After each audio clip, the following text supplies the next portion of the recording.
What's up les sportifs, c'est Titan de Body Solid et on se retrouve aujourd'hui pour une toute nouvelle vidéo. Alors, pour ceux qui m'ont demandé, un petit peu de nouvelles de Maxence. Donc Maxence, il est maintenant à la brigade des sapeurs-pompiers de Paris, donc il s'entraînait avec moi pour avoir la condition physique nécessaire pour réussir le concours. Donc, il sauve des vies. Maintenant, on lui souhaite le meilleur. Donc, il sera beaucoup moins présent sur la chaîne. Le thème de la vidéo d'aujourd'hui, c'est rattraper un point faible. Pour rattraper ce point faible en question, il va falloir mieux se connaître et connaître son facteur limitant, déterminer son facteur limitant. Je vais vous donner quelques méthodes d'entraînement pour y remédier et puis corriger un petit peu ce point faible. Moi, par exemple, je fais 1m88, j'ai des putains de longs bras, donc point faible, triceps.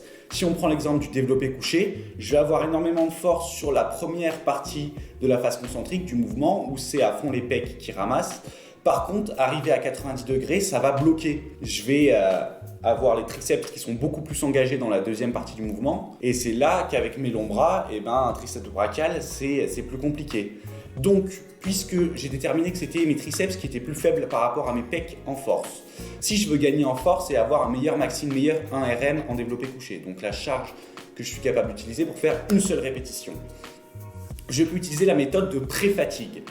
Pour ça, je vais pré-fatiguer mes pectoraux en faisant par exemple de l'écarté couché, donc un exercice d'isolation pour mes pecs, que je vais enchaîner avec du développé couché. Puisque mes pecs seront plus fatigués, c'est mes triceps qui vont devoir prendre le relais et assurer la fonction que les pecs exerçaient initialement. Donc ils vont devoir compenser la fatigue des pecs et là je vais pouvoir mieux recruter mes triceps. Donc pour la méthode de la post-fatigue, je vais commencer par du développé couché que je vais enchaîner directement avec un exercice d'isolation pour mes triceps si on considère toujours que c'est mes triceps mon point faible. En développé couché, mes triceps ils vont être très fatigués, mais c'est mes pecs qui vont faire la majeure partie du travail. Et du coup, je vais venir terminer ce génocide pour mes triceps en les isolant après. Donc, par exemple, en faisant un exercice comme des extensions à la poulie haute à l'aide d'une corde pour les triceps. Ou dans cet exercice d'isolation, mes pecs ne sont pas du tout engagés. Pour les plus avancés, je peux combiner la pré-fatigue plus la post-fatigue dans ce qu'on va appeler les super séries.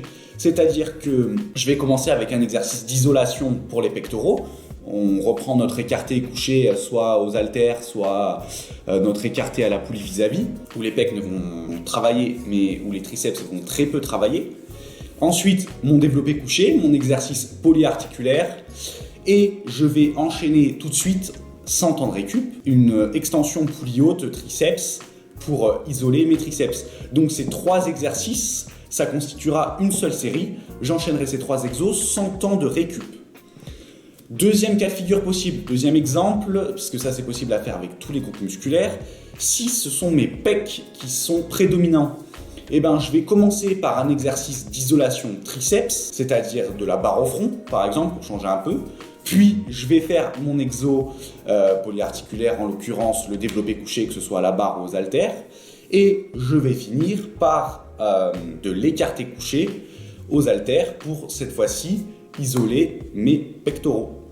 Voilà, j'espère que ça vous aidera à contrer un petit peu ces points faibles et puis à les améliorer. N'hésitez pas à les incorporer dans vos schémas d'entraînement.